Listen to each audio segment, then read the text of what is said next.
¿Qué onda, raza? ¿Cómo están? Una semana más en Aucas. Muy contentos el día de hoy, puesto que tenemos aquí un amigo en el set. Esperamos que este programa, la verdad, les encante. Les invitamos a que ahí nos sigan en las redes sociales de Aucas y al igual en YouTube, ¿no? Storage by Aucas. Miren, aquí ya tenemos una invitada, una mosca. Igual les pedimos ahí que comenten, que etiqueten, que comparten si este contenido les encanta. Y pues el día de hoy, contentísimos. La verdad, tenemos les decía, un amigo de hace algunos años. Vestidos de gala. Sí, Pancho Jaime está en la casa de Aucas el día de hoy. Qué chido. ¿Cómo la ves, Israel? No, encantado. Buenos días, buenas tardes o buenas noches para los que nos estén viendo, dependiendo en dónde estás. Así que estamos muy emocionados. Yo la verdad tengo el honor de conocerte por primera vez. He escuchado muchas cosas buenas de ti y decía, no, quiero tener Pancho Jaime, decía, quiero traerlo. Y Sara también decía, hay que traerlo, hay que invitarlo y qué chido. Muchas gracias. Qué bueno que las cosas malas no las conozcan. No, la verdad, pues a lo mejor habrá personas que no sepan quién es Pancho Jaime. Preséntalo. Es un amigo de muchos años. Yo lo conozco por otro amigo. Y en ese ida y venida siempre he tenido muy buenas conversaciones con él. Es una persona que la verdad admiro su capacidad. Una persona muy inteligente. Con una visión de la vida muy orgánica también. Y músico de la Filarmónica aquí del estado de Sonora. Ahora. Un gran músico, un gran trovador. Me ha apoyado bastante en presentaciones. Por ejemplo, en la presentación del libro estuviste en ambas. La verdad, acabo de terminar mi segundo libro, pues comercial. Ya estamos. Y cuando pensábamos en invitarte, empezábamos a hablar tanto de tu vida como de tu visión del arte, lo que ha sucedido en la cuarentena, si se puede, un poquito de los desafíos para el artista actual, ahora con lo del COVID y todo. Y yo sé que tú eres una persona resiliente, sobreviviente de cáncer también, ¿verdad? Wow. Entre otras cosas, ¿no? Hay mucho para hablar que pues ahí lo iremos presentando sobre la mesa, pero me gustaría que pues tú te presentes, que quién es Pancho Jaime, a qué se dedica, a qué le gusta y así, ¿cómo la ven? Pues bueno, qué bueno que me das esa venia, esa introducción. Bueno, yo soy una persona que me he dedicado siempre a la música. Yo creo que siempre me preguntan ¿desde cuándo eres músico? ¿Desde cuándo estás en este asunto? Bueno, yo les digo, de que yo recuerde es desde el vientre de mi madre. Wow. Muchas personas me preguntan, y bueno, ¿por qué dices eso? Bueno, es que yo tengo recuerdos, hay recuerdos que pululan ahí en lo que queda de mi memoria. Y porque el RAM va bajando, ¿no? Sí, no es como los jóvenes van subiendo su RAM, ¿no? Y los de ya que estamos en esta edad, pues va bajando un poco, ¿no? Pero yo puedo decir que todavía me queda bastante memoria. Entonces, por ahí me llega de repente visiones así, o sueños, o no sé cómo explicarlo. Fragmentos así de pensamientos, de que yo recuerdo estar dentro de una cavidad oscura, o sea, pero con una luz en los ojos, viendo la luz no de los ojos principalmente de la vista, sino de la luz esa, oyendo cantar, oyendo algún canto que viene sobre mí así como una luz. Y ese yo lo relaciono con el canto de mi madre. Oh. Porque mi madre siempre fue cantora de la iglesia, en la iglesia católica obviamente, donde yo nací. Y ella pues sabía todas las voces, sabía todos los misterios que le llaman más. En la iglesia católica le llaman misterios, no le llaman canciones, no le llaman alabanzas, ¿no? Bueno, sí hay alabanzas, sí hay cantos de adoración y todo, pero ellos le llaman misterios. El misterio de la Virgen, el misterio gozoso, el misterio, etcétera. Como etcétera. Que la palabra alabanza o adoración es más contemporánea. Más contemporánea, ¿sí, no? Entonces, ella se sabía todo lo que tuviera que ver con los misterios de los rosarios, de las misas, y eso es que las misas eran en latín. Yo recuerdo todavía cuando las misas eran en latín, que el sacerdote daba la espalda al público para hacer todos sus rituales ahí. Y mi mamá sabía interpretar todo eso. Sabía qué decía. No se me puso la piel chinita ahorita que porque mi mamá fue maestra de primaria. Ella fue maestra de primaria. Y entonces yo tengo esos fragmentos que tú dices. Esos los tengo yo muy, muy, muy metidos en mi corazón, en mi mente, en mi cuerpo, ¿no? Y por eso es que siempre estuve cantando. Siempre estuve cantando. Desde que yo tengo uso razón, yo soy cantando. Yo estoy cantando. Oye, Pancho Jaime,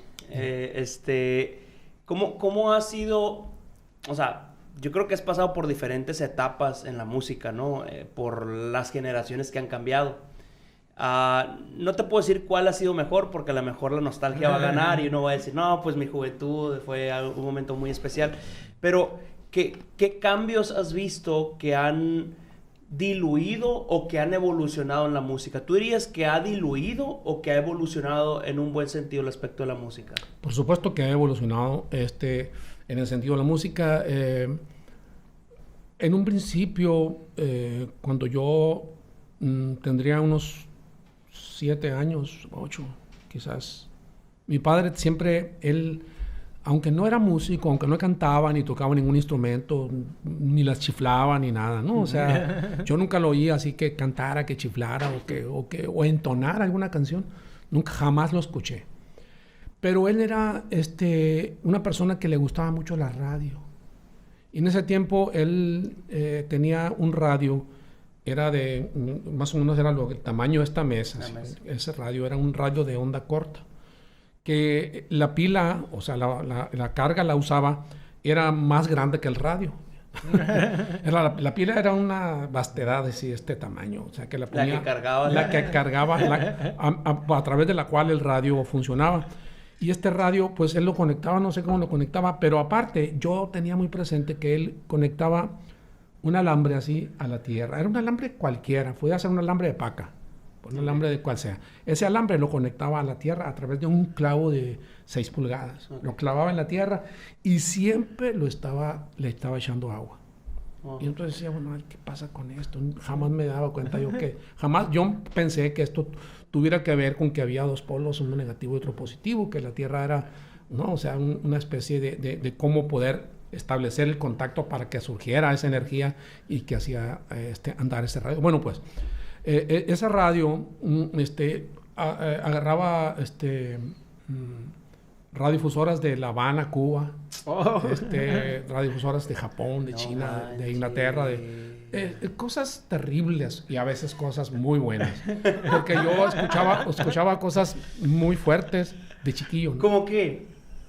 Pues escuchaba, era como pleitos entre los capitanes de barcos, ¿no? ¡Órale! O sea, era un radio de onda corta que escuchaban los pleitos y se mentaban esto y el otro. Y para esa época sí, las palabras antisonantes ya eran muy fuertes, muy notorias, sí. Sobre todo. Entonces, pero había otras cosas en la radio, por ejemplo, que yo a través de esa radio conocí la Revolución Cubana. ¡Wow, a mis 6, 7 años, 8, no sé. Todos los discursos de Fidel, del Che.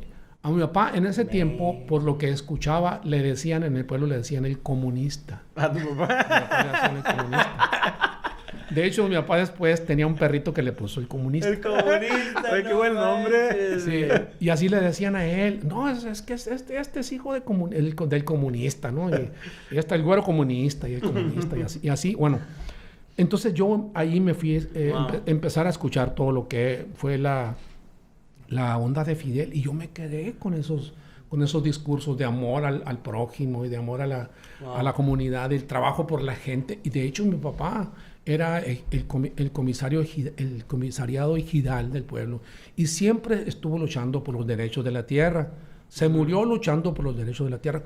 Caso que es mi hermano ahora, el que continúa con ese legado, ¿no? Y yo, pues obviamente yo me salí del pueblo por la música. Okay. Porque ya a los 13, 14 años, pues ya formamos nuestro primer grupo de rock. Ya teníamos un grupo de rock porque... Más o menos como en qué tiempo. ¿Qué año? Sí, estoy hablando del 1972, 3. No, mis papás todavía ni entraban en esa edad de... Oye, sí. ¿Viste la serie de Netflix del rock latinoamericano? Como el de... ¿Cómo se llama? Paren todo, rompan todo. Rompan todo. No la vi toda. Sí vi algunos capítulos, pero no la vi toda. Porque, o sea, hace referencia, ¿no? Como el rock en esa época era pues... Era una forma de exponerte contra el sistema. Entonces tenías 13 años y ya estabas tocando rock. Sí. Y ya era sinónimo o sea, de por sí tenías una familia, tenías un papá que era comunista y ahora estás tocando rock y dices, qué rollo, ¿no? Bueno, sí, en ese tiempo, cuando yo despierto así ya al rock, básicamente a Pink Floyd, a Led Zeppelin, a Black Sabbath, a todos esos grupos que eran los grupos fuertes que predominaban en ese tiempo. Había un programa de radio en la XEDM que se llamaba Discómetro Mundial y lo conducía, creo, Fausto Soto Silva. Y en ese programa era a las 12 del mediodía, durante una hora, difundían lo que era el rock básicamente rock pesado, pues, ¿no? No sé si metal o todo eso, pero ahí yo escuché por primera vez al Pink Floyd una canción que se llama Money. Yo la interpreté Mane, y yo, bueno, como nunca no sabía inglés, yo me imaginaba maná, bueno, es algo que bajó del cielo, y no sé por qué relacionaba al Pink Floyd con algo así. Y de hecho yo escribí en la pared, y en la milpa, vivíamos en una milpa en el monte. Cada año en julio, salíamos de vacaciones de la primaria, nos íbamos a vivir al monte, a la milpa, a la galera que le llamamos. La galera es una región dentro del pueblo donde está, pues, la mayoría de las tierras que producen trigo, frijol, maíz, etcétera, etcétera, algodón. En ese tiempo que yo vivía allá, el verano, que es le llamamos verano a la siembra de sandía, melón, y todos los comestibles de esa naturaleza, ¿no? Y me acuerdo los veranos, ¿no? Que eran los veranos que los sembraban lo más cerca de la casa donde habitábamos. ¿Por qué? Porque había que cuidarlos tanto de los zorrillos, de las coyotes, de las ardillas y aparte de las ratas grandes, ¿no? De esas ratas esas que comen humanos. Que comen humanos, exactamente, ¿no? Los elotes y todas esas cosas, ¿no? O sea, no, son nomás para cocer ahora, pero llevaban 3, 4 sacos, ¿no? O sea, bueno, un lapsus, un saludo a los amantes de lo ajeno. A los amantes de lo ajeno. Y en ese tiempo, entonces, yo escuché esa canción de Pink Floyd. Ya estaba yo despertando al rock, ¿no? Hacia el rock. Y me acuerdo que escribí en la pared Mane. Y obviamente esa casa ya fue derruida por el tiempo y porque por ahí pasó la carretera que va a Bacadehuachi. Y bueno, y me acuerdo el sonido de Pink Floyd, como si fuera ahorita, nunca se me va a olvidar ese sonido que yo escuchaba a Led Zeppelin, escuchaba a Black Sabbath, escuchaba a todos esos grupos, pero cuando escuché a Pink Floyd dije, esto es otra cosa, ¿no? Es otro rollo. Es otro rollo. Esto es el rock, pero es un rock más, más avanzado, o más moderno, o más, o no es precisamente rock, sino que es algo mucho más, con más información, ¿no? Y en esas me quedé con esa música. Y después escuché a Bach y a Mozart y a todos, ¿no? Entonces empecé a ver yo que había, pues que la música no es nada nuevo, ¿no? Sino que la música, o sea, es algo que se va repitiendo, algo que se va dando. Obviamente cada quien tiene su estilo, pero los estilos no son propios, ¿no? Es lo que yo he entendido. Los estilos no son propios porque siempre tienes una influencia. Si tú escuchaste a Bach, o escuchaste a Mozart, o escuchaste a Debussy, vas a encontrar una fuente que te va a llevar a escribir algo así. Pero son las mismas notas. Sí, de hecho, no hay más notas en el espacio en que vivimos que son esos 12 sonidos. Wow. Hay un sonido 13 que descubrió Julián Carrillo, pero no todos estamos aptos para escuchar ese sonido. Wow. No todos tenemos esa Acabo de ver un meme que dice una persona, ¿no? Se está quejando y dice, ¿qué es eso de que andan escuchando el reggaetón? En mis tiempos escuchábamos a Queen, a todo eso, ¿no? Y luego abajo le pone otra persona, ¿qué tiempos son esos de Queen? En mis tiempos escuchábamos a Mozart, a todo eso, ¿no? Y luego se van hasta abajo, ¿qué tiempos son esos? En mis tiempos escuchábamos los cantos gregorianos, dice, ¿no? Y se va así hasta que dice, ¿qué música es eso? Escuchábamos allá el ruido que hacían los polvos del espacio, dice. O sea, y el meme dice... Siempre hay música, pues. Sí. En todos lados hay música. Entonces, simplemente se encarna y evoluciona de una forma distinta, ¿no? Yo me estoy perdiendo así. Yo también. Escuchándote, Pancho, la verdad, me gustaría que te tengamos muy seguido aquí. Pero, o sea, te escucho y me viajo y me acordaba de tantas... Me acuerdo de cuestiones que me contaba mi abuelo, cuestiones que me dice mi papá. Y ver, o sea, para mí la riqueza está en eso que comentas, o sea... Qué padre, porque por ejemplo ahorita yo tengo un hijo de 15 años y cuando veo la música que le gusta, ay, mamacita querida, ¿no? Pero veo que también le gustan otras cosas, o sea, que le gusta Queen, que le puede gustar desde algo clásico. Hay un grupo que se llama Buena Fe, no sé si... Sí, claro. Buena Fe, ese grupo cubano. Tiene muy buena fe. Sí. y veo que es eso, o sea, la música no se puede... Para mí no puede ser encerrada en una sola cosa.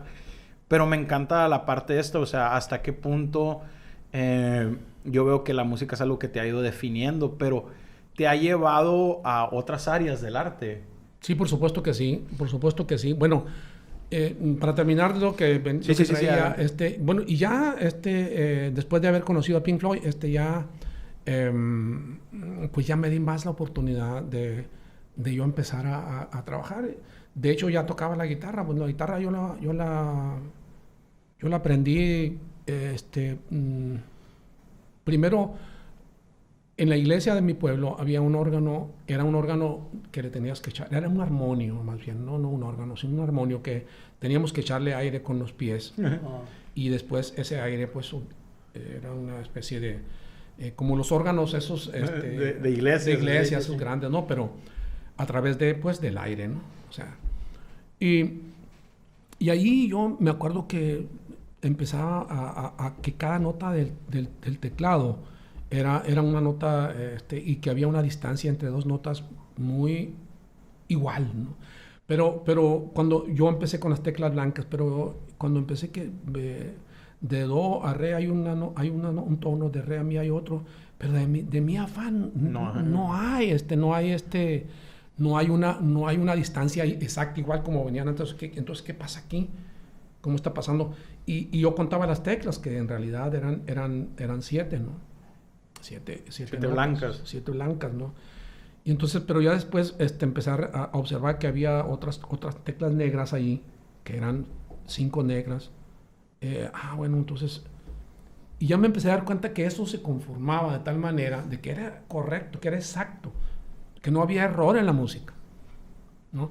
Y así como es la matemática, que la matemática nos enseña que el error, pues no existe, o sea, cada vez hay una subdivisión que te vas hacia atrás y te vas hacia atrás. Yo creo que esta subdivisión nos lleva al Génesis, ¿no? Al Génesis. Y vas dándote cuenta de que tienes un entero, luego lo divides en medio, lo divides en cuarto, lo divides y ahí te vas. O sea, y puede ser infinito eso. Y bueno, entonces yo concluí que la música ahí tenía 12 sonidos y que no había más. Y después, yo no sé cómo, casos que me llegaron esos libros, yo tendría unos 16 años, 17 años, no sé. Me llegaron esos libros, no sé por qué, y me mencionan a Julián Carrillo, que él descubre el sonido 13, ¿no? Y que de hecho hay toda una polémica en este asunto de que no todos estamos aptos para escuchar el sonido 13. Es un sonido que es una resultante, pero los árabes, los hindúes tienen cuartos de tono, tienen octavos de tono, tienen... Esos manes navegan en otra dimensión. Sí, otra dimensión. Los chinos que viven en una escala pentáfona de 5 sonidos, que son las teclas negras del piano. Estamos hablando que el indio de India, no el hindú, porque el hindú es el que tiene fe como tal, ¿no? La fe. Sí.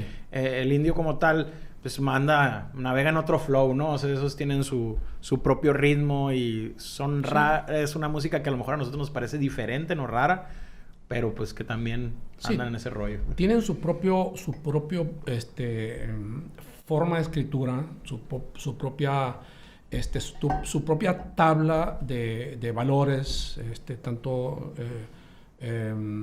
valores de la representación de la música, tanto como sonidos, como intenciones, como todo lo que tenga que nosotros hacemos en nuestro pentagrama. Ellos también conocen el pentagrama, también lo hacen, pero tienen su manera, su forma, como es la música de Ravi Shankar y de su hija, no recuerdo el nombre. Hace poco me tocó ver un homenaje que le hicieron a George Harrison, precisamente. Un homenaje grandísimo con músicos indios, ¿no? Músicos de la India, y aparte músicos, Eric Clapton y otros tantos. Cosas muy interesantes, sobre todo musicales, ¿no? En lo que se había metido George Harrison. Y bueno, y a partir de entonces, yo ya me empecé a dar cuenta que Pink Floyd para mí fue una influencia... Un referente así para yo empezar a trabajar, empezar a hacer mis cosas ya. Y así hicimos el Grupos en el Pueblo y bueno, duramos algunos años ahí tocando. Era más que por necesidad económica, la pasión por la música, ¿no? Pero estabas en un pueblo y tocaban en el pueblo. En el pueblo. Y no los sacrificaban, o sea, no los crucificaban porque eran rockeros. Teníamos nuestras... sus fancies, sí, sus fans, sus teníamos sí, exactamente. Y aparte teníamos las críticas, que es ruidajo, es mucho ruido, esas guitarras no dejan dormir y bueno, pero pues era parte, éramos los jóvenes en ese tiempo. No éramos los jóvenes rebeldes, esos que querían atacar a una sociedad dormida, no, sino que éramos unos jóvenes que teníamos ganas de hacer eso y lo hacíamos, ¿no? Y bueno, y así fue creciendo ese gusto por la música, y yo ya me tuve que salir del pueblo por las situaciones que fueron, y me llevaron a la ciudad de Hermosillo, donde estoy viviendo ahora, donde estamos, y mi vida cambió drásticamente, porque empecé a relacionarme con la gente que estaba metida dentro de la música. Empecé a buscar dónde poder estudiar algo de la música. Desgraciadamente para mí en ese tiempo no se me daba, porque pues, la gente no me conocía, la gente no sabía quién era yo, ni mucho menos. Pero me fui dando mañas, me metí a iglesias católicas así para tocar el órgano, así en iglesias, tocar la guitarra, acompañar coros, Y así me fui metiendo hasta que conocí a un señor, no sé si vive o no vive, para mí se llama Felipe Palma, que él más o menos me empezó a enseñar algunas cosas de cómo trabajar con la música, sobre todo la música sacra, ¿no?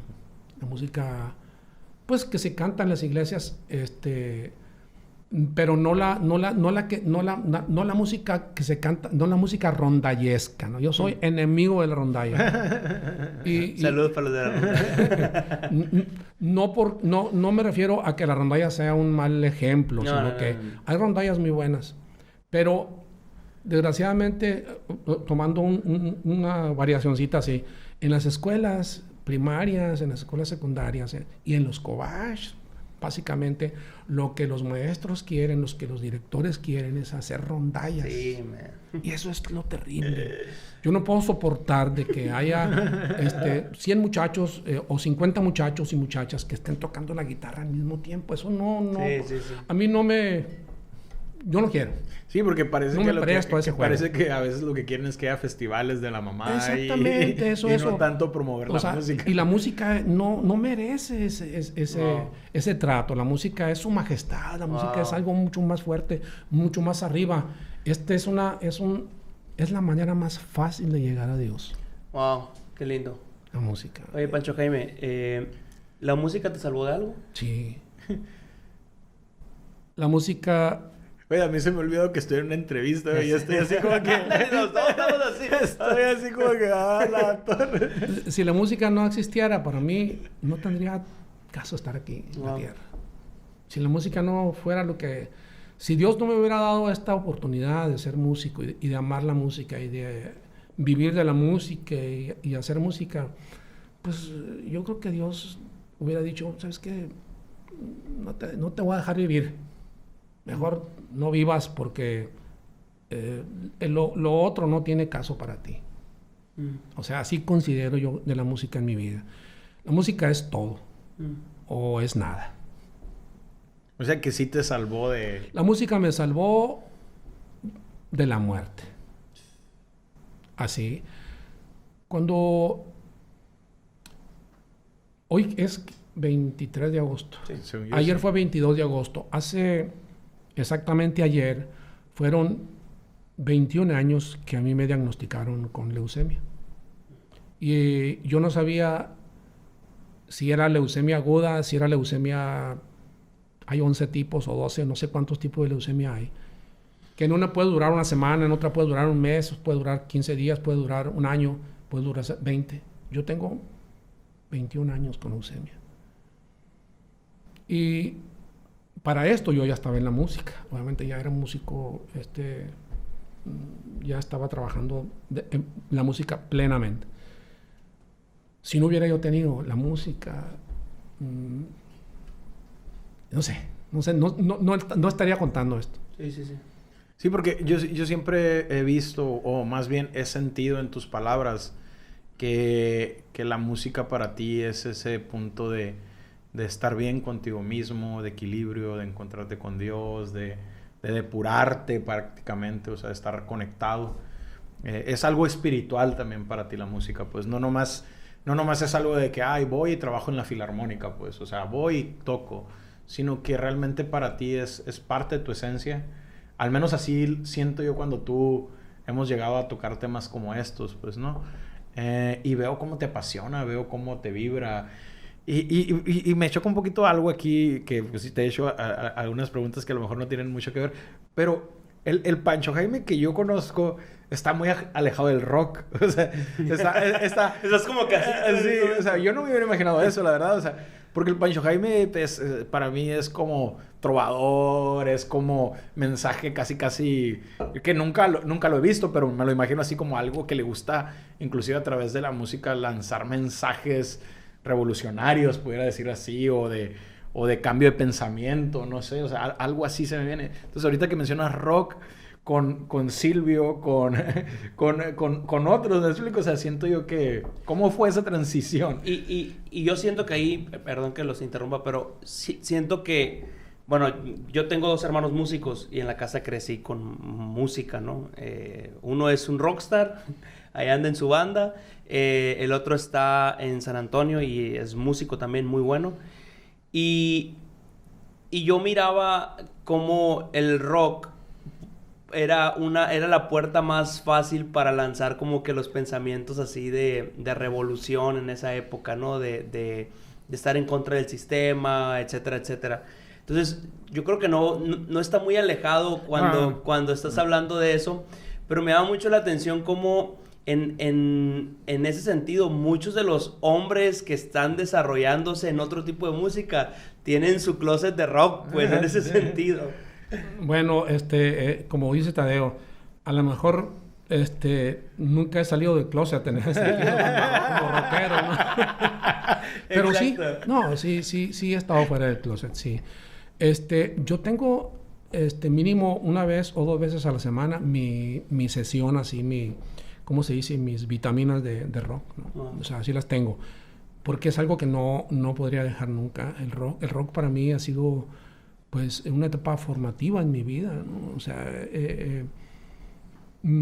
creo que no podría negar yo jamás que mi vida así, adolescente, fue rockera, ¿no? Fue rockera, pero no rockera en el sentido de desgreñarme, ¿no? Sino más bien de asimilar asimilar el contenido. El contenido musical, porque el contenido literario, pues a veces no... yo me acuerdo de la canción Angel de Rolling Stone, y yo escucho Angel, y Angel, para mí, toda la canción quiere decir que hay un ángel ahí, que hay un ángel ahí. No, jamás me di cuenta, hasta ahorita no sé qué más dice de Angel, pero la canción, o sea, en sí, el tratamiento que le dieron a la canción Angel tiene que ver con un ángel para mí. O sea, Angel. O sea, y desde ahí, desde que empieza a cantar no recuerdo el nombre del cantante principal de Rolling Stone, desde allí, desde que empieza a cantar y su garganta entonaba ese pregón de decir Angel, se estaba refiriendo a un ángel de Dios, y a un ángel que no podía hacer otra cosa más que Dios. Entonces, o sea, tú le fuiste asignando valor. Yo le fui asignando ese valor a la canción, y entonces eso es lo que yo escuchaba.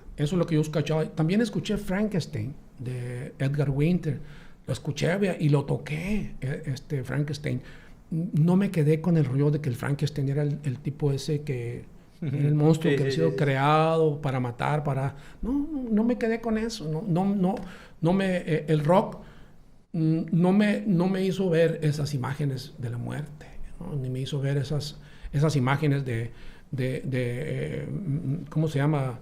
De los grupos esos satánicos y todo eso. No, la música no me llevó para allá.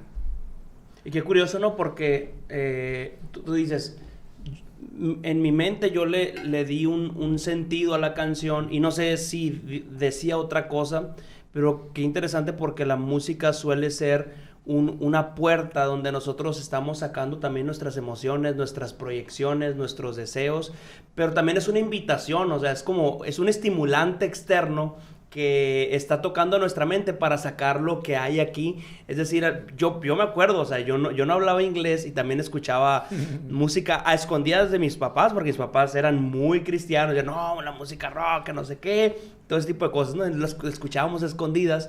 Y yo no sabía ni qué decía, pero exactamente, encontraba una palabra parecida al español, y yo le formaba una narrativa, yo le formaba un significado, y yo me acuerdo que tenía a mis amiguitos y les decía, esta canción lo que quiere decir es esto, y yo mismo estaba como que inventando, exacto, ¿no? Porque era un estimulante externo que trataba de tocar mi cerebro para que saliera, ¿no? Por supuesto. Ahora, la música y el arte en ese sentido viene a ser una puerta para muchos, una puerta de rescate, una puerta de restauración, una puerta para poder desfogar nuestras emociones. Y qué interesante que ustedes, como músicos y como autores, vienen a verbalizar muchos de nuestros sentimientos, que no sabemos cómo sacarlos, que no sabemos cómo decirlos. Por eso, cuando hay una canción de que todos se conectan, la hacemos popular y la hacemos icónico. ¿Por qué? Porque es la voz, ese autor y ese músico está haciendo la voz de miles de personas. Y ahí se vuelve, el arte se vuelve cercano a muchos de nosotros, ¿no? No, y se me hace como que la música se vuelve ese medio, ¿no? Donde, no sé, o sea, es que me bajaba un poquito con lo que estabas diciendo, y como una canción tiene el poder de hacer que emanes emociones de distinta índole, independientemente de que entiendas o no el significado. En eso estaba pensando, pues, ¿no? De que, por ejemplo, cuando yo escuchaba que mi mamá ponía a los Beatles, pues nunca les entendí nada, o sea, ándale. Pero, y es bien ilógico, porque cuando tú lees una canción o tratas de traducir una canción o lees la traducción de una canción de los Beatles, eran muy sosas, o sea, eran muy simplistas las letras, pues, ¿no? Ya conforme el grupo fue madurando, de repente, pues ya se aventaron otro tipo de contenidos.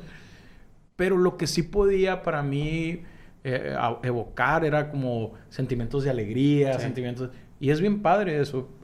¿Cómo fue la transición de eso a la parte así? Porque para mí la trova es revolución también, ¿no? Claro. O sea, la verdad, o sea, no la alejo, porque para mí el rock en una medida también va por esa línea.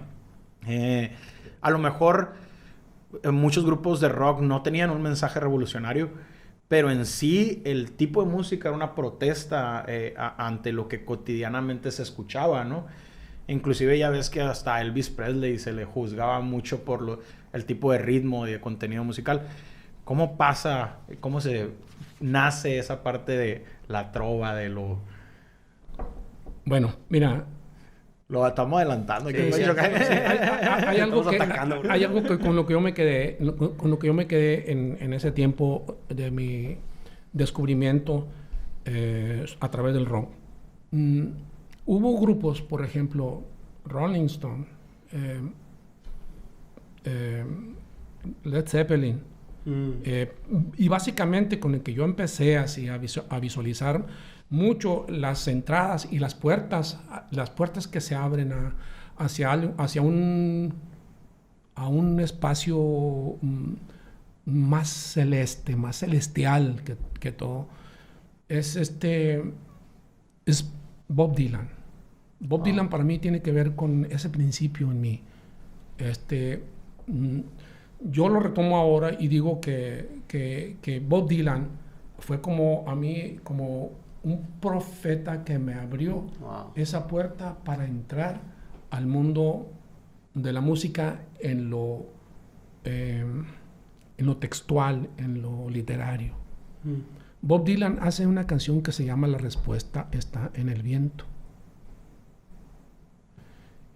Y esa canción sirvió para muchos,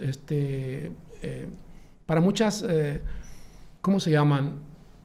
Experiencias, tanto en la iglesia católica como en la iglesia cristiana, como en otras iglesias. Bob Dylan abrió esa puerta.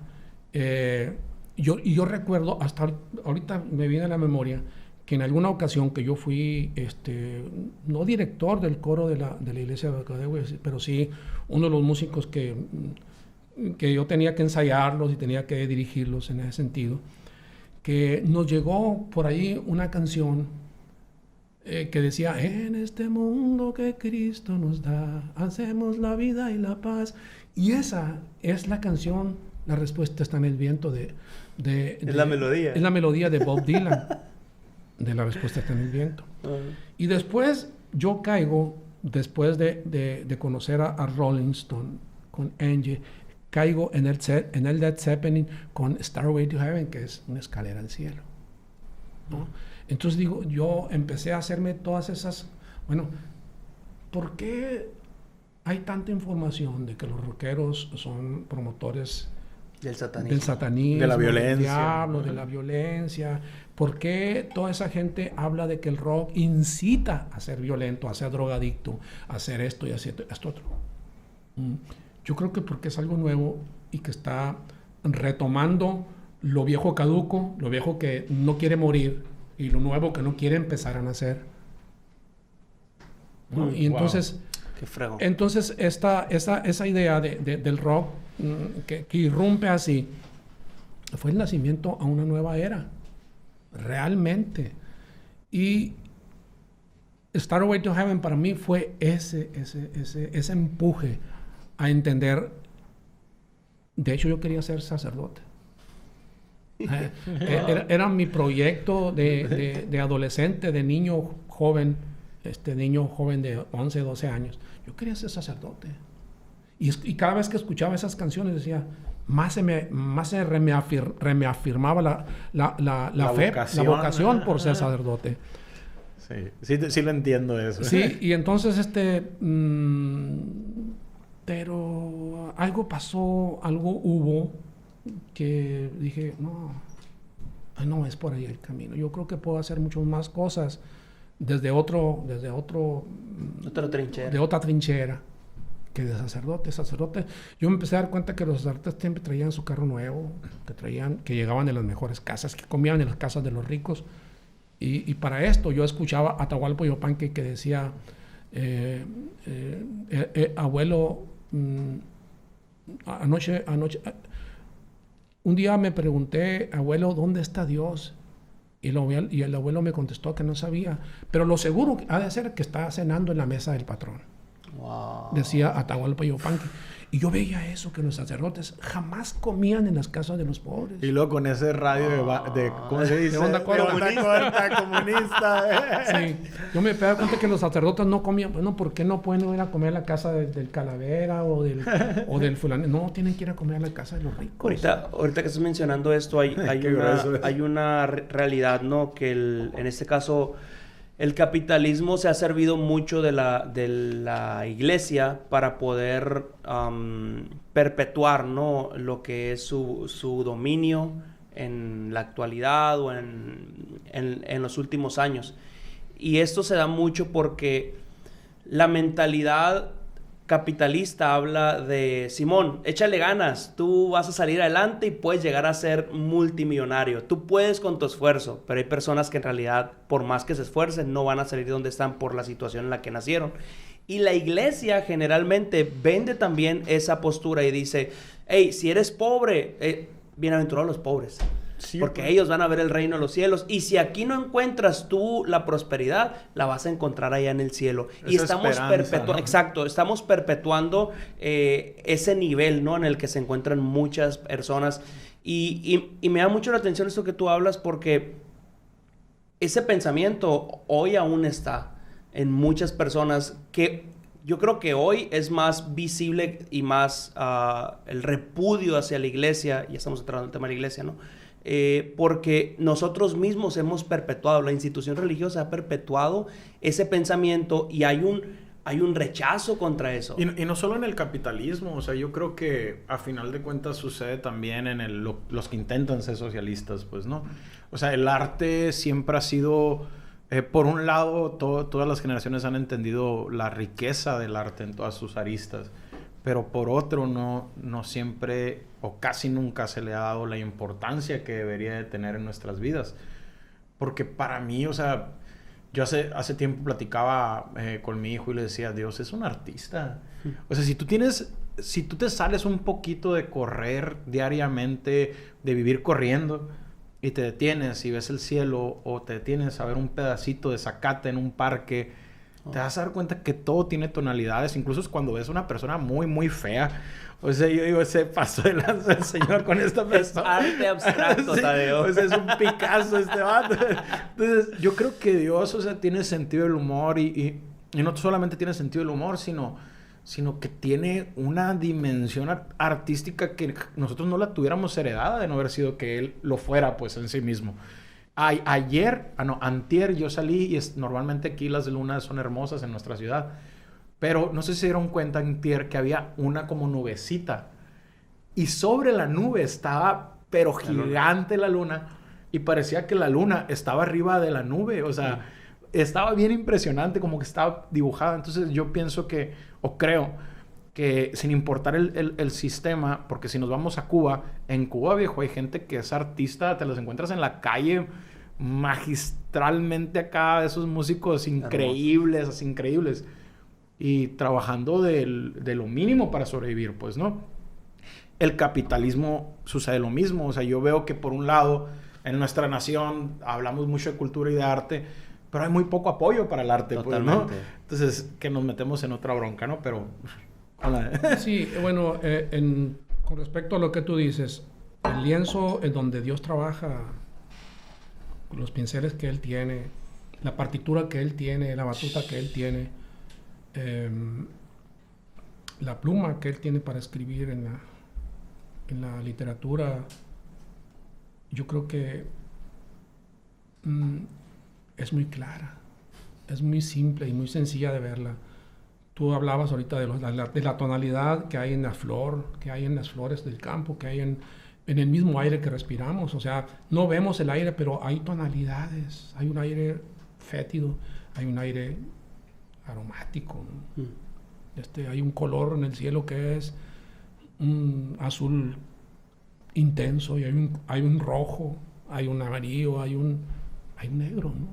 O simplemente los sonidos que exactamente. Hay. Y hay sonidos en el cielo, sonidos en el universo infinito, que no escuchamos porque no estamos aptos para escucharlo, pero que los hay. Y hay sonidos en la tierra que eso sí escuchamos. Pero desgraciadamente escuchamos los sonidos que nos gusta que nos agredan. En mi caso es el reggaetón. Yo secundo la emoción. Bueno, o sea, la verdad... Esos ruidos, ¿no? Esos ruidos. La música. Bueno, la música es su majestad, como te decía ahorita. Porque la música no tiene principio, no tiene fin, no tiene para un lado, no tiene para el otro. La música es la música, no es como un libro que tú leas y ese libro lo vas a leer y vas a entender que ese enunciado o esa oración que está ahí te dice algo, pero mañana la puedes leer y el ánimo que tú tengas mañana va a tener otro significado. La pintura que tú vas a ver, una pintura de Leonardo da Vinci o de Miguel Ángel Buonarroti o de quien sea, pues la vas a ver y mañana vas a encontrar otro color que no viste ayer, pues. O sea, el espectador le da el significado. Sí, le da el significado. Y le da... Yo puedo entender que la Mona Lisa está ahí y que es un proyecto que Leonardo da Vinci hizo para perpetuarse en la eternidad. Pero Tadeo puede decir, no. Leonardo da Vinci hizo ese proyecto para... O tú puedes tener otra visión. Sí. La pintura, la música, no. Wow. Sí, yo leía la música llega en ese momento, te transforma y se va, y se pierde. O sea, aunque esté grabada, aunque esté escrita, la música, pero la música suena diferente a lo que suena un enunciado en la literatura. ¿Por qué? Porque tu convicción o tu concepción del sonido no va a ser la misma que... No vas a escuchar igual que el otro, pues. Puede ser que si escuches un do que tan afinado esté o que tan desafinado esté. O sea, o puede ser que escuches una melodía que tenga una intención, pero son dos mundos distintos, son dos ojos distintos o dos oídos distintos. O sea, la música es lo que te llega a ti. Sí, yo leí una definición de arte y decía... En su producto final, cualquier tipo de arte es abrir una pregunta. Es, ¿qué sientes tú? ¿Qué piensas tú? ¿Qué te deja a ti? Qué bonito. Y así lo veo. Ahorita que hablabas, yo recuerdo que cuando tenía como, no sé, 15 años, yo entro en contacto con un grupo de rock de Inglaterra que se llamaba Delirious. Y ese tenía la mezcla de rock, pero con instrumentos... violín, cello, ¿cómo se dice? Con muchos instrumentos de una filarmónica o de una orquesta, pero que te los metían de manera muy sutil mientras el grupo tocaba un rock muy suave. Y yo me acuerdo que me ponía los audífonos y era como perderme, o sea, sí, literal. Yo era muy ansioso y todavía lo soy en algunos momentos de mi vida, pero cuando yo me ponía ese grupo, y de hecho todavía lo sigo escuchando, aunque ya es un grupo muy, ¿cómo se dice? Muy viejito, de buenas a primeras siguen teniendo esa frescura para mí, porque yo sentía que estaban muy, muy adelantados para lo que sonaba el rock en ese tiempo cuando yo tenía como 15 años. Pero los escuchas y es como estar escuchando una orquesta sinfónica, pero de rock, no sé cómo explicarlo, con un rock muy suave, muy como tipo Coldplay, por así decirlo. Pero te estoy hablando de por ahí del 94, 95. Y me pongo a pensar que para mí era, ¿cómo le hacen ellos? O sea, ¿cómo llegan a ese punto donde realmente me hacen vibrar emocionalmente, me traen paz y no entiendo nada de lo que dicen? Pues porque no entendía nada, mancho, pues, nada en inglés, pero con esa profundidad, ¿no? Como tal. Sí, es eso precisamente. Uno de los ¿por qué yo canto? ¿Por qué yo toco? La verdad es que antier, platicaba con la mamá de mis hijos, con quien tengo una muy bonita relación, sobre todo porque somos padres de unos hijos maravillosos, músicos los dos, gracias a Dios. Y yo le decía, ¿sabes qué? Ayer que empecé a cantar, porque estoy tocando a veces en un restaurante, ayer que empecé a cantar, no estaba yo en la frecuencia, o sea, decía, estaba completamente desligado lo que yo estaba cantando de lo que estaba tocando. Y le dije, por primera vez en mi vida estoy fuera de mí. Estoy escuchándome. O sea, estoy escuchando al Pancho Jaime que no es. Porque jamás en la vida me he puesto yo enfrente a escucharme. Sino que lo que yo siempre he hecho es tocar para mí. No me importa quién esté enfrente. O sea, lo siento mucho. Un amigo que murió, por cierto, ya excelente músico, por cierto, dijo un día, estaba tocando en un bar, llegó muy a las copas y me dice, préstame tu guitarra, y se la presté, y no podía afinar ni una nota, y mientras trataba de afinar, decía, el Pancho Jaime y yo somos artistas, ustedes no sé qué sean. Le dijo a la gente, yo me quedé así. Es su visión, no es la mía. Ya. No, es su visión, no es la mía. Y bueno, y así siguió la vida. Y retomo esto para decirles que yo no me he puesto enfrente, no me he sentado nunca enfrente a escucharme. No he podido salir de mí para escucharme. Ahí, ese día, ese jueves pasado, sí. ¿Y salí. qué sentiste? Me sentí completamente desgarrador, completamente fuera, completamente en el infierno. O sea, no, Señor, no me hagas esto. O sea, no eres, entonces no eres para salirte y verte, es como que yo lo vivo mejor y lo doy, o sea, no sé qué dé, pues, no sé qué dé a la demás gente, pero tiene que pasar por mí primero, tengo que amar yo lo que estoy haciendo, tengo que estar tocando y disfrutar, gozar ese sonido yo, no como, bueno, el orgasmo es otra cosa, pero algo pudiera así. ser algo parecido, algo así, pero es que yo creo que sería más intenso, o sea, más intenso que eso, porque si fuera orgasmo sería ¿cómo te digo? Momentáneo. Sí. No, es un orgasmo que dura mucho tiempo. Bueno, así sí. Así sí. No, 7 segundos. No, entonces y creo que Dios me escuchó. Volviste en sí. Volví. Wow. Entonces ya empecé a buscar más cosas en la guitarra. Yo creo que Dios me dice, ¿sabes qué? Ahí te va, para que sepas que tienes que cambiar. Tienes que modelar o moldear tu manera de interpretar, tu manera de conducir, tu manera de ser. Y a partir de ese momento que yo tuve esa visión de verme frente a mí tocando, que regresé otra vez, la gente empezó a aplaudir. Entonces yo me saqué de onda así, porque la gente me sacó de onda aplaudiendo. O sea, normalmente la gente en los restaurantes pues no aplaude, la gente va a comer. Sí. La gente va a disfrutar la comida y a lo mejor hay uno que otro loco por ahí que esté un poco pues ambientado, con un trago que se haya echado y órale, qué buena onda, pues, qué bueno, qué bonita canción. Pero esa noche la gente empezó a aplaudir, pero no porque quién sabe qué pasó en ese momento. Yo creo que fue Dios. Yo estoy seguro que fue Dios. Porque Dios me mandó hacia enfrente de mí para que yo viera quién soy, pues.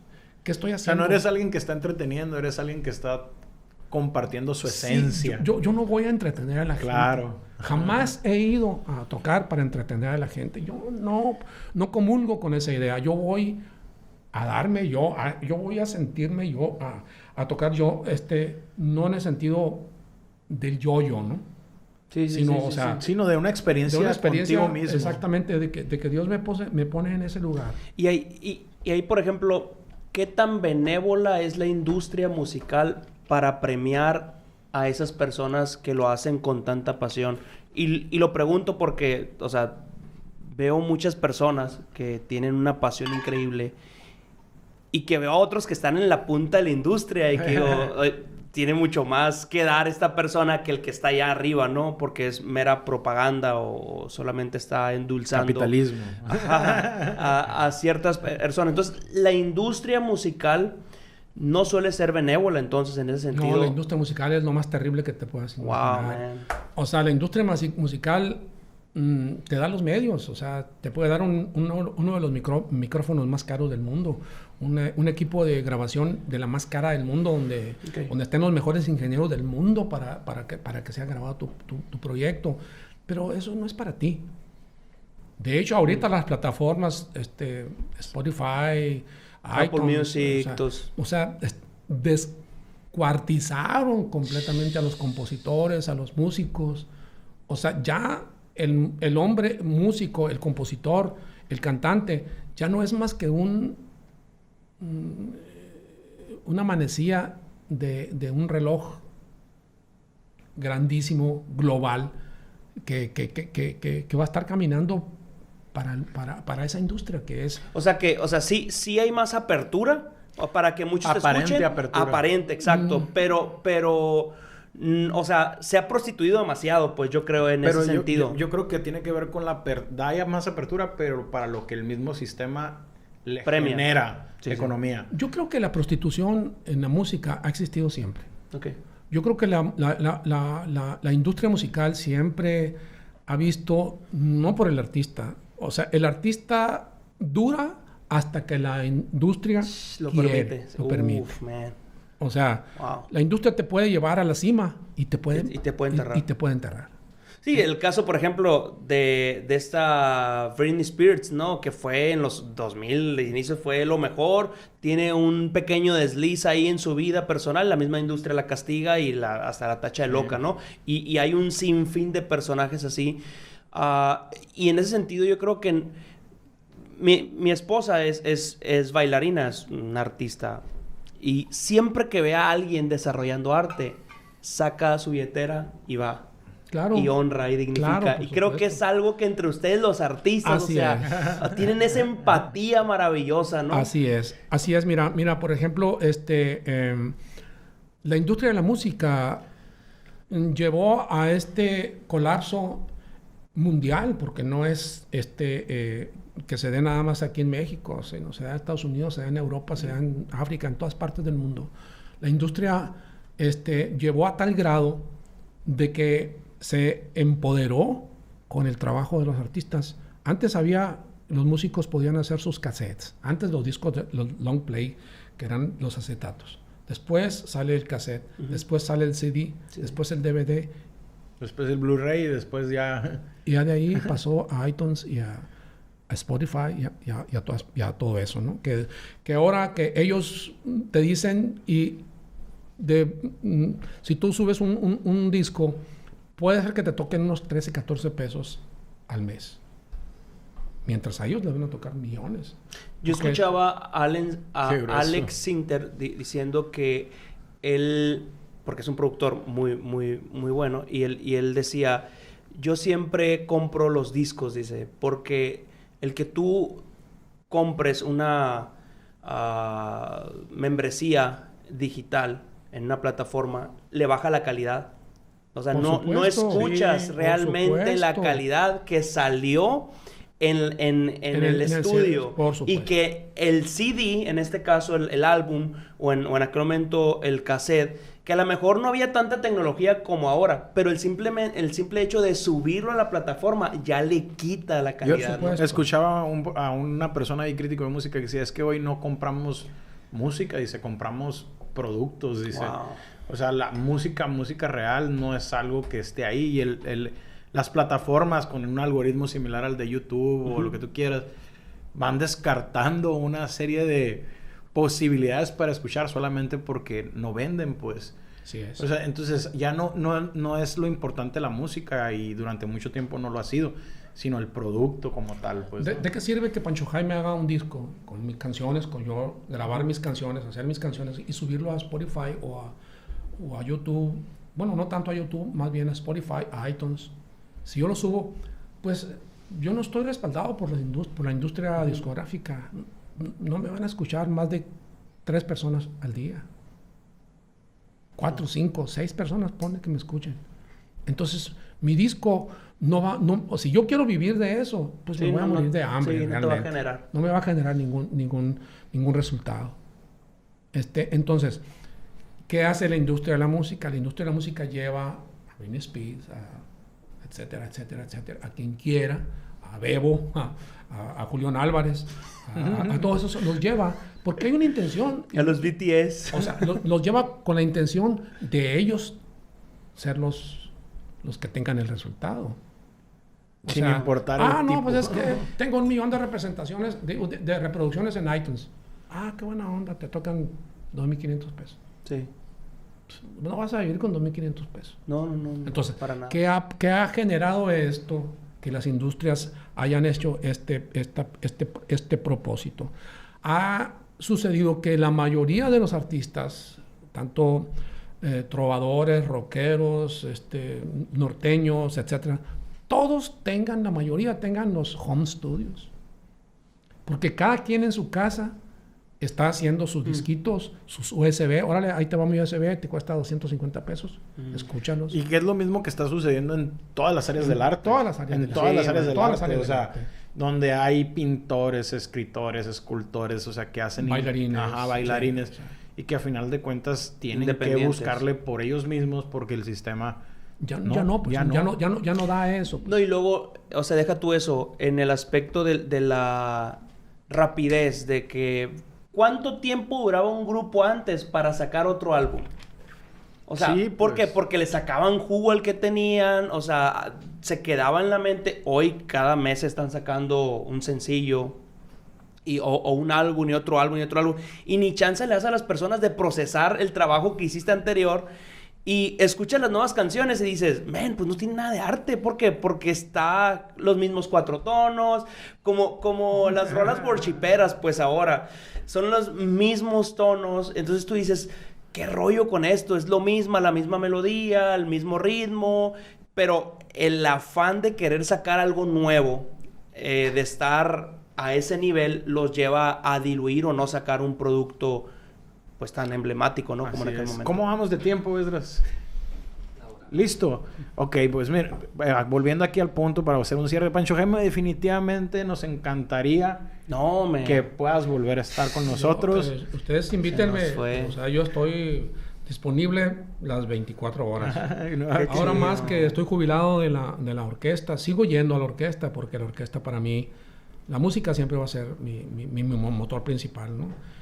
Y tengo tiempo para el día que me inviten a estar aquí con ustedes. Y ahorita yo escuchaba a un amigo aquí que me decía que decía que si la música, que se puede curar a través de la música. Claro que por supuesto que sí. La música es inductiva. O sea, la música puede detonar una curación. De hecho, si tú escuchas a Mozart es 100% curativo. Oh. Si te das una sesión de música de Mozart, o sea, pero en este sentido, la música tienes que escucharla, pues tienes que meterte en el proyecto de Mozart. O sea, y estoy completamente segura que la música va a trabajar dentro de tu organismo y va a encontrar el bloqueo o el desperfecto que haya y lo va a enderezar. ¿Por qué? Porque la música es eso precisamente. Es vibración. Sí, es algo que, bueno, o sea, en terapia psicológica se utiliza ahí la música como un instrumento, ¿no? Que facilite la terapia como tal. Y es al punto que iba también yo cuando te hablaba de Delirious, esa banda de rock, porque yo recuerdo que en esas fechas, en esa edad, yo traía muchas cosas en mi vida, ¿no? Y para mí fue como un momento increíble el aspecto de escuchar ese tipo de música, de traerme una especie de descanso, de confort, de paz, o sea, en momentos de mucha ansiedad. Y se utiliza, o sea, yo creo que toda la creación en sí es un medio. Es un medio para bien o para mal, dependiendo de cómo lo utilicemos. Desde la perspectiva del autor, ¿no? En este caso, por ejemplo, el artista, yo creo que puede hacer una canción y que a lo mejor él no quiso enviar ese mensaje. Pero cuando uno lo interpreta, aunque el autor, el artista, no haya querido transmitir esas emociones, las emociones brincan, pues. O sea, no serías tú ya no puedes... No puedes controlar No puedes controlar que la gente le dé una interpretación. Sí, o sea, y pasa en todas las líneas. Y me pasa inclusive ahorita cuando tú hablabas de que a ver, tú tocas para ti, como algo tuyo, ¿no? Como tal. Y me ha pasado a mí en ocasiones que yo escribo un poema, un pensamiento y que pasa el tiempo. Y que de repente abro un documento y empiezo a leer un documento y que yo no sé qué es mi documento, ¿me explico? Porque normalmente yo al final pongo un TG nomás para acordarme que yo lo escribí. Y lo empiezo a leer y... A la torre, esto, ¿cómo me llega? Así... Y yo de repente leo que es mío. ¿Cuándo escribí esto? O sea, entonces, sucede que para mí el arte es eso, pues es algo vivo, es algo en movimiento, es algo que tiene vibración, es algo que te inunda. No se puede encasillar en esto va a provocar o no. Y creo yo que también a través del arte podemos inclusive vivir emociones muy densas, muy profundas, muy dolorosas, muy todo, pues, ¿no? La verdad, Pancho Jaime, es para mí, no sé... Antes de que continuemos, le vamos a pasar el micrófono. No va a salir aquí en la cámara, pero uno de nuestros colaboradores, Camilo, hizo una encuesta muy interesante y pues aquí va a decir los datos que salieron. A ver. Hasta ahí, el micrófono.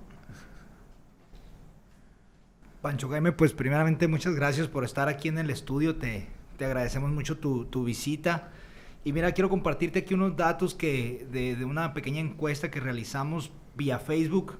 Y resulta que el 69% de las personas consideran que el arte en general es una forma de medicina. El otro 31% considera que no. Pero curiosamente es que de los encuestados el 100% consideran a la música como una forma para disminuir el estrés. También el 92% indica que la música ayuda para disminuir la ansiedad. Y esta pregunta yo te la quisiera hacer a ti, a ver qué piensas tú al respecto.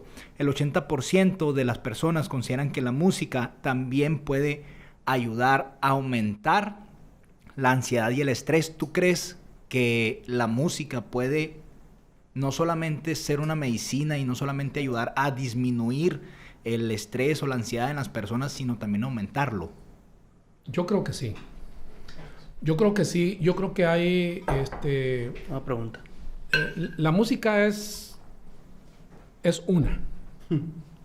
Pero la condición humana es otra. Wow. O sea, para muchas personas la música de Dream Theater puede ser una música muy agresiva. Y para muchas personas puede ser una música muy tranquila. Yo creo que sí. Creo que sí la música puede ser un vehículo que te pueda llevar a un éxtasis de ansiedad terrible. O sea, en este caso sería, la música es. La música es. Es. Tú que estás espectador, conforme a como estés en ese momento, o sea, lo vas a interpretar y vas a decir, pues llévame, ¿no? Sí. Correcto. Sí. Correcto. Ha habido experiencias, ha habido estudios o experimentos más bien, donde, no sé si ustedes vieron la película La Naranja Mecánica. Sí. Bueno, esa es una respuesta de que con la música más hermosa de Beethoven pudieron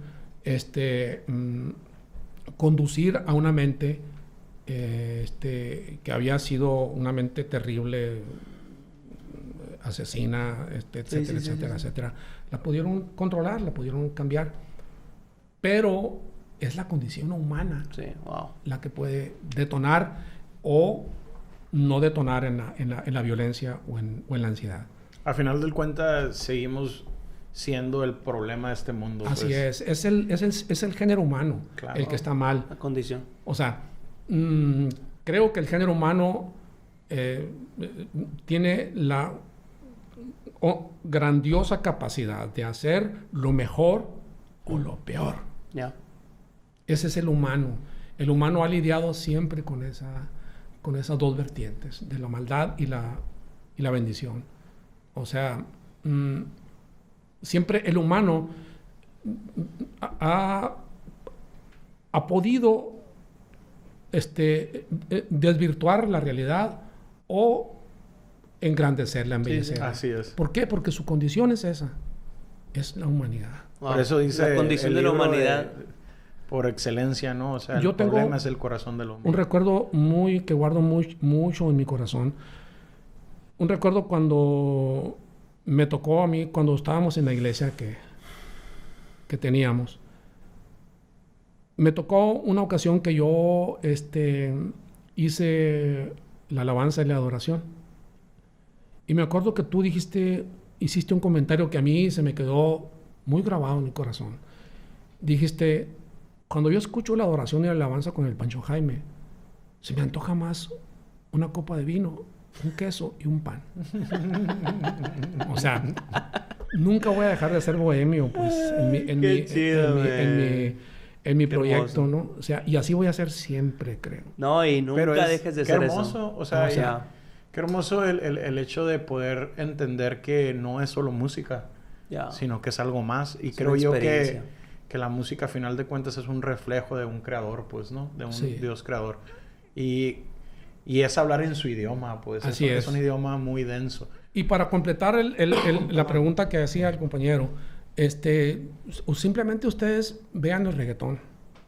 Vean el reggaetón, qué tanto desvirtúa, qué tanto degenera la condición humana.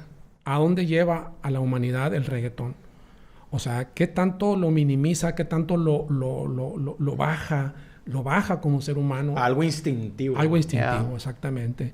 Wow.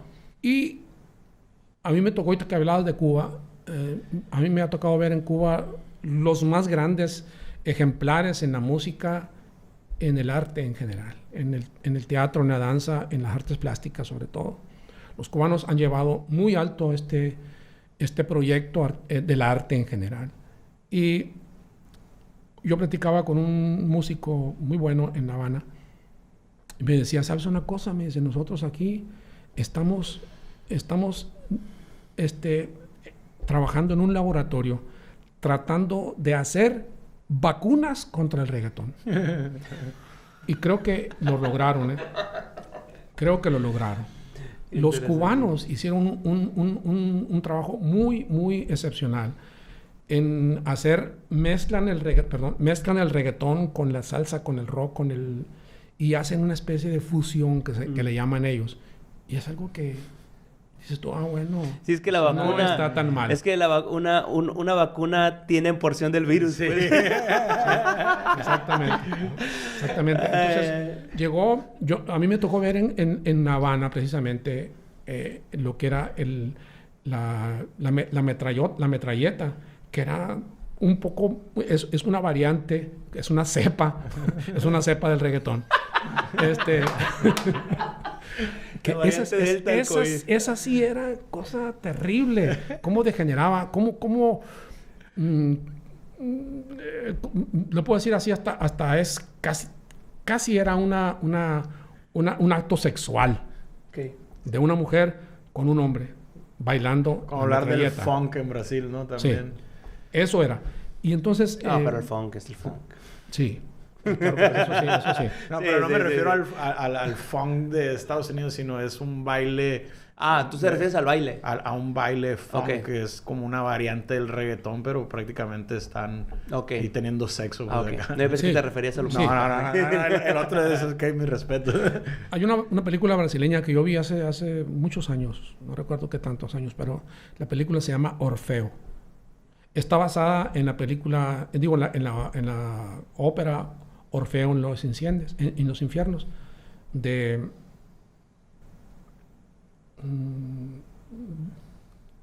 Gluck, creo que es Gluck, no te recuerdo, no recuerdo exactamente quién es, pero esta película se basa en esa cuando Eurídice baja pues a los infiernos y se encuentra con que, bueno, vean la película, véanla. Esa película yo la recomiendo porque cómo puedes cambiar toda una comunidad a través de la música. Wow. Pancho Jaime, ahorita tú tienes algún proyecto que quieras compartir, tus redes sociales, algún concierto, todo está en pausa ahorita por la cuarentena bueno, yo sigo trabajando en casa, tengo mi pequeño home studio. Ahorita tengo mi pequeño home studio, sigo trabajando, sigo estando activo en la música. Tengo mis contrabajos, mi guitarra, mi jarana, mi piano en la casa. Y sigo trabajando con donde me invitan. O sea, me invitan en un bar, me invitan en un restaurante. Sigo trabajando con mis hijos. Mi hija es... quiero hacer un pequeño paréntesis y hablarte de mi hija. Ojalá que la pudieras invitar algún día. Estaría encantado. Ella es compositora. Ella se está abriendo ese camino dentro de la composición. Yo le recomiendo mucho que vea una película que se llama Antonia. Una película donde la primer mujer que dirige una orquesta sinfónica. Wow. Y para que vean cómo ha sido cerrado el mundo para la mujer. Wow. O sea, la industria en la música... O sea, en la música, si la mujer no vende sexualidad, no pega. No pega. No. O sea, contratan a esa mujer como violinista porque tiene muy buen cuerpo. Wow. O es demasiado bonita. Contrátala, o sea... El arte también es belleza, dicen, ¿no? Pero ¿cuál es la belleza? Bueno, la belleza son las violinistas, son las... déjala que toque, pero que baile, ¿no? Eso es lo que llama. O sea, a la mujer ha sido utilizada sexualizada. Sexualizada, exactamente. Y no te imaginas, yo lo he vivido con mi hija, la cantidad de bombardeo, de ataques que hay. Wow. Para que ella no pueda trabajar, para que ella no pueda hacer lo que es. Una bendición que Dios le ha dado, un don que Dios le dio, porque es una excelente compositora, no es porque esté hablando de mi hija, estoy hablando de la mujer que es mi hija, estoy hablando de la compositora que es mi hija, estoy hablando de la artista que es mi hija. Me gustaría que... Y me imagino que tú eres su primer crítico, ¿no? Soy su primer crítico. Soy su primer crítico. Obviamente, soy el que a veces, con un silencio mío, ella cambia. Wow. O con una sonrisa mía, o con una palmada, ella cambia. Qué hermoso. Cambia su camino, su línea, o su línea melódica, o su tonalidad, o su modulación, o tantas cosas, ¿no? Entonces, me gustaría que la invitaras un día para que escuches de boca de ella ¿Qué fragón sería? ¿Cuáles son los ataques, los topes que ha tenido en su vida, los cercos que le han puesto en su vida para trabajar con pues que se haga. Agendemos de una vez. No, muchas gracias. Pancho Jaime en la casa de Aucas por primera vez, pero no la última. Por el favor de Dios. Gracias, Pancho, de verdad. Se nos fue volando el tiempo aquí. Es un honor para nosotros. Y la verdad, o sea, por momentos te confieso que se me olvidó que era una entrevista. O sea, disfruté tanto, la verdad, y espero que te digo así, que no sea la última. Muchas gracias. Ahí vamos a compartir en la publicación sus redes sociales. Y pues gracias por estar en la casa. No, gracias a ustedes y primero gracias a Dios por haberme dado la oportunidad de estar vivo hasta ahora en esta situación que estamos viviendo tan... Pues es que faltaron de tocar muchos puntos, ¿no? Muchos que en la segunda parte tenemos que la verdad sí me gustaría... bueno, muchísimo. Claro que sí, o sea, lo reservamos para la siguiente. Y gracias a Dios por permitirme estar aquí con ustedes. Muchas gracias. Pues les invitamos a que nos sigan ahí en nuestras redes sociales. Y Pancho Jaime en la casa de Aucas. Te invitamos a comentar, etiquetar y compartir. Y aquí vamos a aparecer aquí las redes sociales. Muchas gracias. Esperamos, gracias. Y escuchen música a la buena, hombre. Sí, hombre. Bye bye.